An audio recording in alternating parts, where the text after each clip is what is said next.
But first of all, if you were watching yesterday, you saw Gary Lumpkin escape from this burning teepee, and the fire, of course, was the incentive there. The incentive on today's escape is a truck coming at him 60 miles an hour. Steve?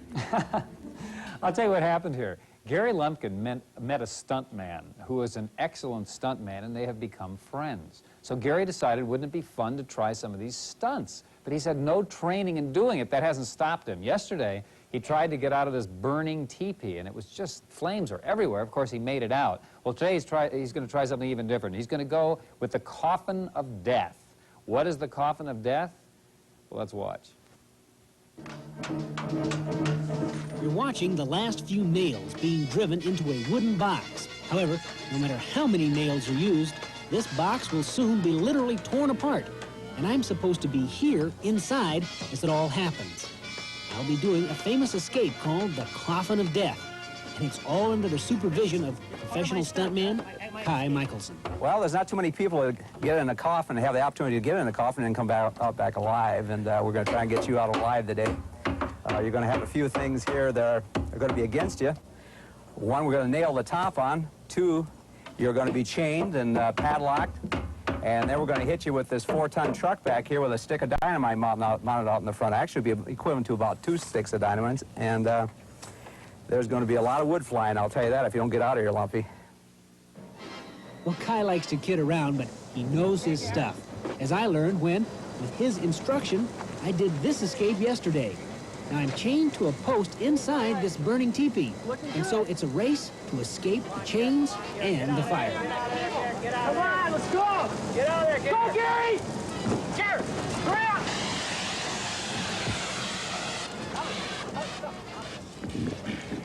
Well, that was yesterday. Today, Kai is putting these chains and padlocks on me, and putting them on my feet, putting them on my hands, and you can see right here we're using brand new padlocks, just ripping right out of the package. And what we're going to do is called, what did you call this?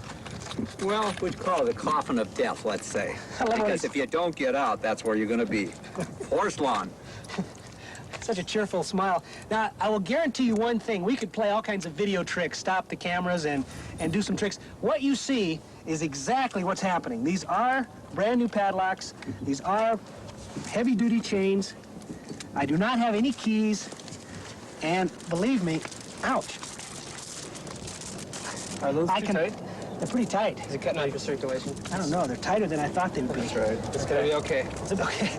You're all right. We've got great talent to work with. Okay, I got them on my feet, my legs. What you see is what's really going to happen. Okay, let's do it, guys. Okay. And then, with both hands and both feet securely chained, the ability to move around is somewhat limited. And so, I'm lifted up and placed into the box. I will have to get out all by myself. They really are tight. All right, guys, let's get to work. Next, the lid for the box is put on, and once it fits into place, it's just me, the chains, and the padlocks on the insides. And at this point, I have less than 2 minutes to escape. Because Kai and his crew nailed the lid on, and although they move quickly, they use plenty of nails. Believe me, there's no way I could raise the lid from the inside. Now, finally, this blue cover is lifted up and over the box, and while some daylight was visible through the seams of the box before, now, with this cover on, it's almost totally black inside, as if I needed any more of a handicap.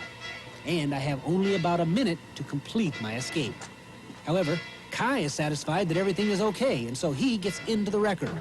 Now, he's putting on a crash helmet because the combination of the explosive charge and the truck hitting the box at nearly 60 miles an hour will cause the boards to splinter and fly in all directions, and possibly even through the windshield. And as he moves into position, the time has just about run out.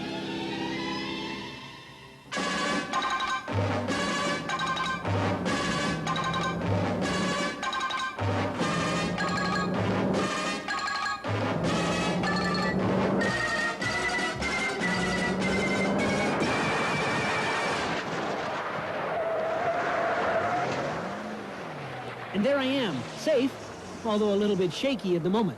And to show you how I got there, let's look at the crash one more time, but this time from another camera angle and in slow motion.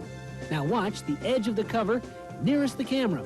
And there I am, breaking free and diving clear, just a split second before the impact.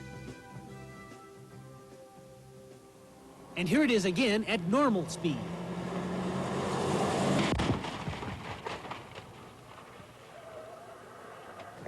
You all right, Garrett? Well, is that what being an escape artist does? That's what he does. How's the ears? Oh, that looked good. Really good. Coffin. Really good. Coffin of death, huh? Welcome to the club. Congratulations. We'll see you next time. I think I can't hear. My ears are ringing. I don't know if I'm ready for Hollywood or not. Do you believe he did that? Would you welcome, please, Gary Lumpkin.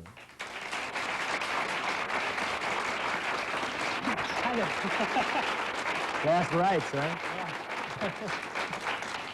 I mean, that is unbelievable.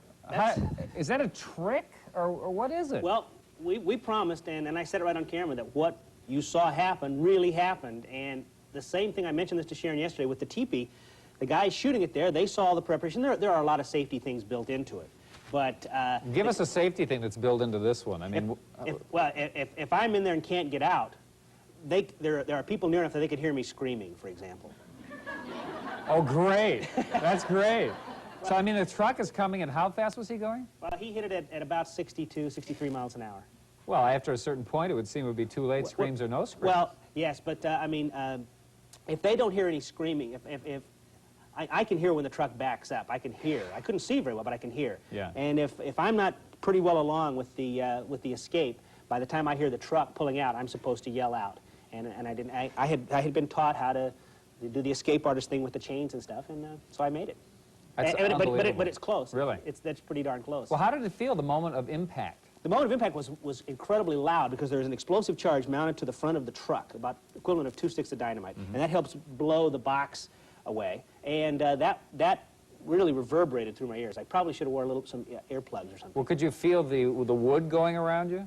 It looked like the wood was still breaking up. Yeah, that happened so quickly, quite frankly, that I don't recollect that at all, one way or the other. Do you remember anything? I remember that I'm glad we made it, and I think that's enough. Are you done with this thing, really? Is it? Well, Kai has a couple more up his sleeve. He says, now we've learned the basics. Let's do something really spectacular. Oh, that's great. Well, good for you. Congratulations. Yeah. And I got to say, of course, thanks to Kai and his help, and a plug too for Andy's Wrecker from Roy from Andy's Wrecker, who provided the battering ram for me. Thanks, Roy. I appreciate it. 60 miles an hour was just fine.